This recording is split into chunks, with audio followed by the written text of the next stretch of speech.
Alors bonjour à tous, aujourd'hui nous sommes très heureux de vous annoncer la sortie d'un ouvrage. Il s'agit du Saint Esclavage de l'admirable Mère de Dieu du père Henri-Marie Boudon. Donc vous avez déjà entendu ce nom-là puisque nous avons déjà réédité une œuvre sur Saint Joseph qui avait été écrite par ce prêtre. Donc je rappelle que c'est un prêtre du XVIIe siècle. Il a été également archidiacre d'Évreux. Donc ici, nous avons un nouvel ouvrage qui cette fois-ci va traiter de la Vierge Marie. Donc c'est un traité théologique qui se passe en deux parties. Première partie, où il sera question vraiment de cette dévotion que nous devons à la Vierge Marie, donc d'en expliquer l'origine, donc le fondement, l'excellence de cette dévotion, et puis également l'approbation de l'Église et la pratique des saints-pères dans cette dévotion.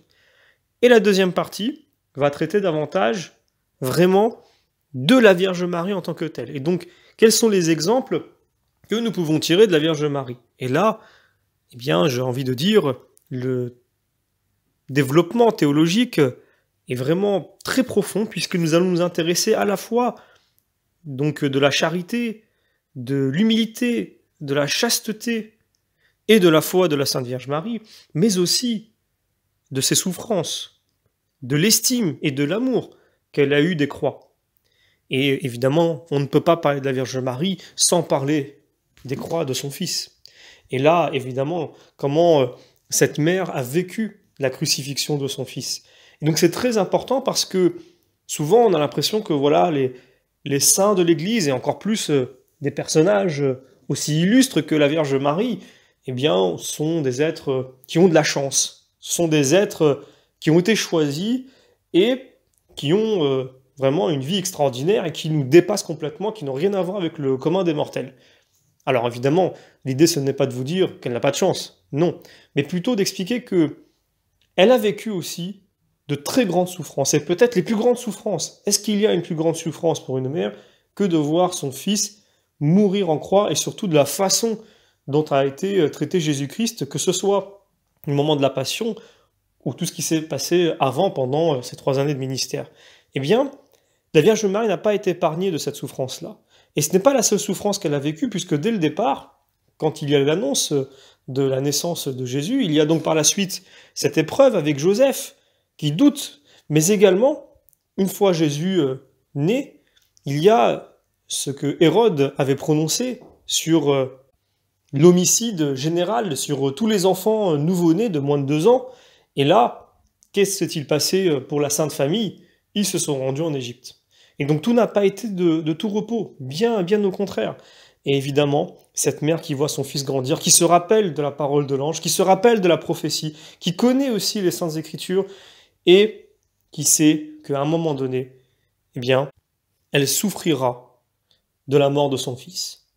Donc on ne peut pas dire que la Vierge Marie n'a pas souffert sur terre. On ne peut pas dire qu'elle a été vraiment à la fois choisie par Dieu, et puis surtout protégée de toute souffrance, de toute difficulté, de tous obstacles. C'est faux. Voilà en quoi elle peut être pour nous vraiment un exemple et une source d'inspiration. Donc j'ai choisi évidemment de mettre à l'édition cet ouvrage-là, puisque il n'est pas facile à trouver, voire quasiment impossible d'après mes recherches. Et on peut le trouver d'occasion, on peut le trouver peut-être aussi réédité, mais pas forcément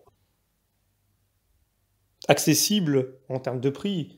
Donc voilà, comme toujours, notre ligne éditoriale, mettre à votre disposition des ouvrages vraiment de qualité, qui peuvent vous permettre de progresser spirituellement et surtout qui sont accessibles financièrement à tout, à chacun. Et ça, c'est très important parce que, voilà, ça a été une des raisons pour laquelle nous avons choisi de faire ces éditions-là, c'était vraiment de rendre accessible au plus grand nombre des ouvrages de grande importance que nous souhaitons aussi sauvegarder et continuer à perpétuer, parce que nous pensons qu'ils ont véritablement un avantage, et un avantage spirituel très important, mais également une valeur, vraiment une valeur ne serait-ce que d'un point de vue philosophique, théologique.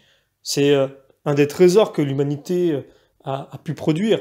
Tous ces traités, tous ces textes de tous les saints de l'Église, c'est vraiment quelque chose de très impressionnant. Et nous choisissons parmi cette vallée, cet océan, quelques gouttes que nous mettons à votre disposition. Comme toujours, n'hésitez pas à nous soutenir, à nous aider, à parler de nous, à partager les vidéos, à partager vraiment notre site internet maintenant, à parler tout autour de vous de ce projet, d'essayer d'amener des personnes qui puissent nous aider en parlant de nous, en se procurant des ouvrages. Je vous remercie et je vous donne d'ores et déjà rendez-vous pour notre prochaine parution.